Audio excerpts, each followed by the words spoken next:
Salut à toutes et à tous, bienvenue sur ma chaîne Ciné Série Galaxy, ça me fait plaisir de vous retrouver.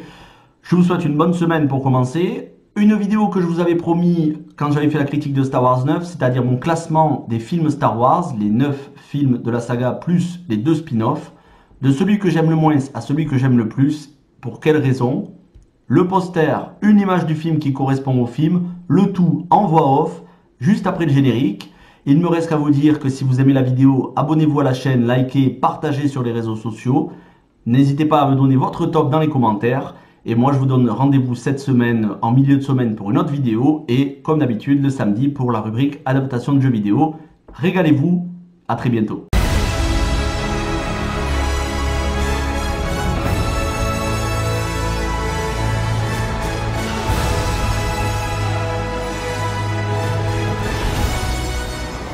Alors on commence avec le numéro 11, celui que j'aime le moins, et je pourrais même dire que je le déteste, c'est Star Wars épisode 7, le réveil de la force de J.J. Abrams, sorti en 2015. Je m'étais fait spoiler l'élément scénaristique principal avant d'aller voir le film dans un magazine de cinéma, c'est-à-dire la mort de Han Solo. Je n'y croyais pas une seule seconde, et quand j'ai vu la scène au cinéma, j'ai pété un câble littéralement. Je me suis levé pour sortir, je me suis ravisé, je suis resté jusqu'à la fin du film. C'est vraiment un film que je déteste. Parce que c'est tellement un manque de respect d'avoir tué ce personnage que des millions de personnes ont aimé pendant des décennies. C'est un manque de respect envers le personnage, c'est un manque de respect envers l'héritage de George Lucas. Pour moi, ça flingue le film. Donc, je ne veux plus entendre parler de ce film Star Wars épisode 7, le réveil de la force. On passe au numéro 10. Il s'agit de Star Wars épisode 8, les derniers Jedi de Rian Johnson. Alors, j'ai réévalué le film. Je l'avais beaucoup plus détesté à sa sortie. Depuis, je suis beaucoup plus indulgent sur le film. Il y a bien évidemment des choses qui ne passent pas. La non-révélation des origines de Rey, la mort de Snoke, alors que c'est un personnage très important. Pour le coup, c'était une des rares qualités de Star Wars épisode 7. Mais là, voilà, ce qu'a fait Rian Johnson, non seulement c'est un manque de respect, encore une fois, vis-à-vis des personnages créés par J.J. Abrams, mais en plus on n'est pas du tout dans l'esprit Star Wars, pas envie de cracher non plus sur le film. On va passer au numéro 9, il s'agit de Solo, A Star Wars Story. Alors Solo, c'est pas un film que je déteste, bien au contraire, c'est un film très agréable, très sympathique, mais où les acteurs n'ont pas beaucoup de charisme, malheureusement, et surtout le film est oubliable, sitôt vu, sitôt oublié. Il y avait de bonnes idées, de bonnes intrigues, malheureusement. À partir du moment où on fait mourir Han Solo dans l'épisode 7, ça n'a plus aucun intérêt de faire un film sur la jeunesse de Han Solo puisqu'on sait déjà tout ce qui va arriver, surtout que dans la trilogie originelle, on en connaissait largement assez. Si c'est pour faire un film de 2h15 pour savoir comment il a gagné le Faucon Millenium, ça n'a aucun intérêt. Par contre, le personnage d'Emilia Clarke était très intéressante et le retour de Darth Maul, malheureusement ça arrive trop tard dans le film et on n'aura pas, je dirais pas qu'on n'aura jamais la réponse maintenant qu'il y a Disney+, mais il est probable qu'on n'ait pas la réponse sur ces personnages-là, le personnage d'Emilia Clarke notamment, qu'est-ce qu'elle devient. C'est dommage, c'était plutôt un bon film, mais on va dire dans l'ensemble inutile. Ensuite, on passe au numéro 8. Alors numéro 8, très difficile parce que je mets Star Wars épisode 4, la guerre des étoiles, un nouvel espoir. Ça mérite bien évidemment une position beaucoup plus haute parce que c'est le premier, c'est l'origine de la saga. Mais au vu des autres films, celui-ci est assez pauvre en dramaturgie. Il n'y a pas assez de rebondissements, il n'y a pas assez de tragédie, il n'y a pas assez d'action, même si il y en a beaucoup. Pour l'époque, c'était un chef-d'œuvre, c'est toujours un chef-d'œuvre, mais la saga, bien évidemment, nous a habitués à mieux après, donc je ne peux pas le mettre au-dessus des autres épisodes, c'est pas possible. C'est pas que je ne l'aime pas, c'est que j'aime les autres plus que celui-là. On passe maintenant au numéro 7. Numéro 7, il s'agit de Rogue One, A Star Wars Story, qui est un excellent spin-off, vraiment fidèle dans le fond, sur la forme, aux anciens Star Wars. Ça fait bien la transition entre l'ancienne trilogie et entre la prélogie et la trilogie originale. Les acteurs sont tous très bons. On peut regretter de ne pas voir de Jedi ou de ne pas avoir assez d'allusions aux Jedi, même si on a le personnage de Donnie Yen qui a une affinité avec la Force. Mais bon, ça s'explique avec le contexte scénaristique du film. Il n'y a plus ou presque plus de Jedi entre la prélogie et la trilogie originale à cause de la purge de l'ordre 66. Donc c'est tout à fait logique, c'est un très bon film, les personnages sont attachants. Franchement, c'est un sans faute de la part de Gareth Edwards et ce film mérite son succès largement. On va passer au numéro 6. Numéro 6, il s'agit de Star Wars épisode 9. L'ascension de Skywalker. Alors autant j'ai détesté le 7 et le 8, autant le 9 j'ai beaucoup aimé parce que J.J. Abrams a essayé de réparer les pots cassés, déjà lui-même, les erreurs qu'il avait fait dans le 7 et les erreurs qu'a fait Rian Johnson avec le 8, mais surtout, il a enfin tenu compte des conseils de George Lucas. Faut savoir qu'à la base, il avait mis les scénarios de George Lucas à la poubelle. George Lucas avait écrit une histoire pour le 7, 8 et 9, il leur avait donné à Disney, à J.J. Abrams, à Kathleen Kennedy, ils ont foutu tout ça à la poubelle.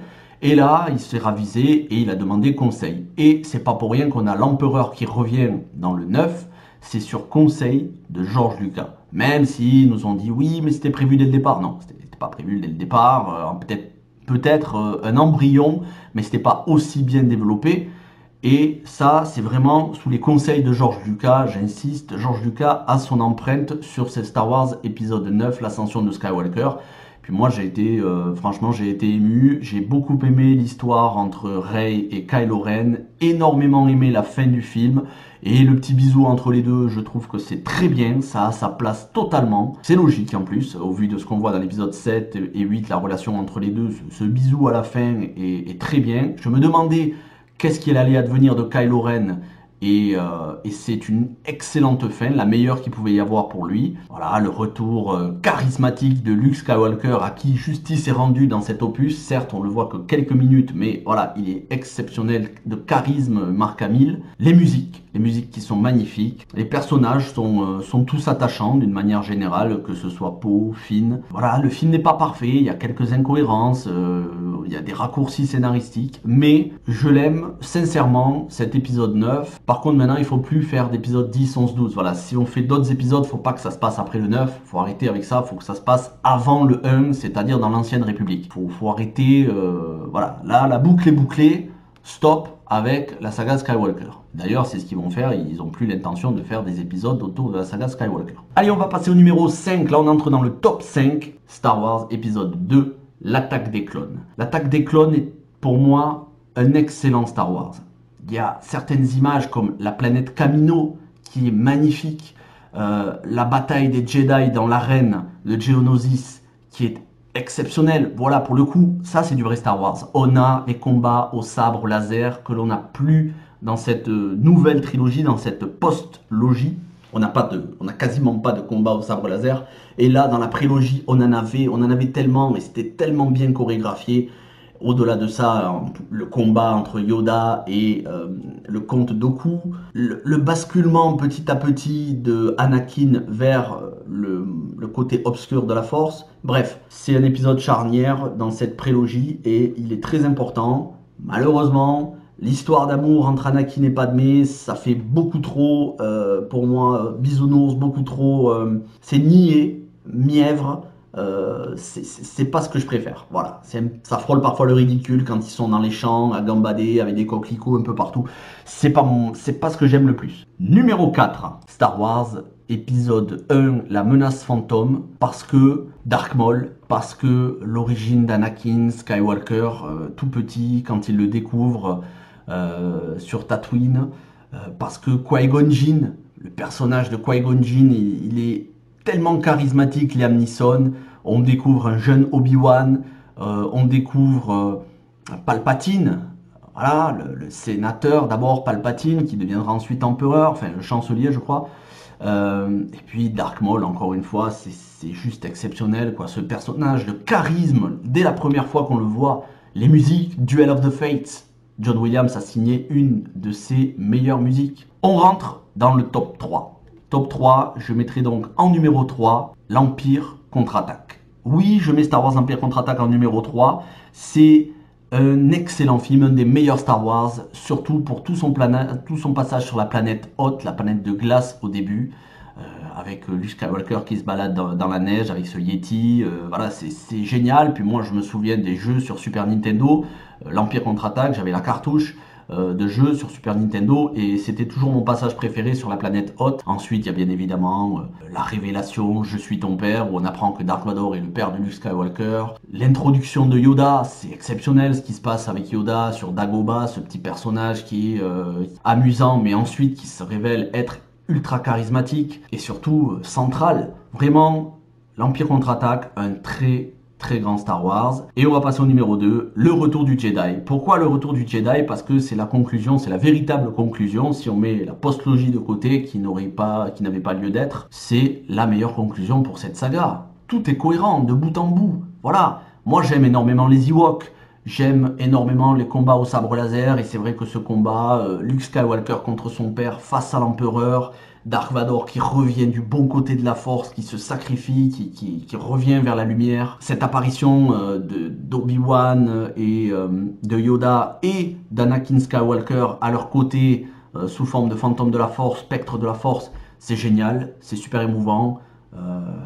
On apprend que Luke Skywalker et Leia sont frères et sœurs. Tout est bien qui finit bien. Moi j'aime les histoires qui finissent bien, donc forcément Star Wars épisode 6, le retour du Jedi. Et enfin on arrive au numéro 1, vous l'aurez compris, c'est Star Wars épisode 3, la revanche des Sith. Le film parfait, le Star Wars parfait, tout ce que je veux d'un Star Wars. J'en garde un souvenir indélébile de quand je suis allé au cinéma. Je me souviens dans la salle quand j'ai découvert le film, quand Dark Vador respire pour la première fois avec son casque, qu'on entend la pressurisation du casque et qu'on entend son souffle pour la première fois. Tout le monde avait retenu son souffle dans la salle et au moment où il respire, tout le monde a applaudi. Je m'en souviendrai toute ma vie de ça. C'était l'euphorie dans la salle. Les gens ont attendu des décennies pour avoir les véritables réponses. Comment Anakin Skywalker devient Dark Vador. Tout ce cheminement vers le côté obscur, la révélation de Palpatine qui est l'empereur. Les combats au sabre laser, Yoda contre Palpatine, Obi-Wan contre Anakin, c'est exceptionnel. Tout s'imbrique parfaitement, c'est d'une cohérence exemplaire, rien à redire, c'est le Star Wars parfait. J'espère que vous aurez apprécié ce classement, c'est mon classement très personnel. N'hésitez pas à me donner le vote dans les commentaires. Moi je vous retrouve très bientôt pour de nouvelles vidéos dans le courant de la semaine. Et bien sûr, samedi pour adaptation de jeux vidéo numéro 4. Ciao tout le monde, bonne semaine.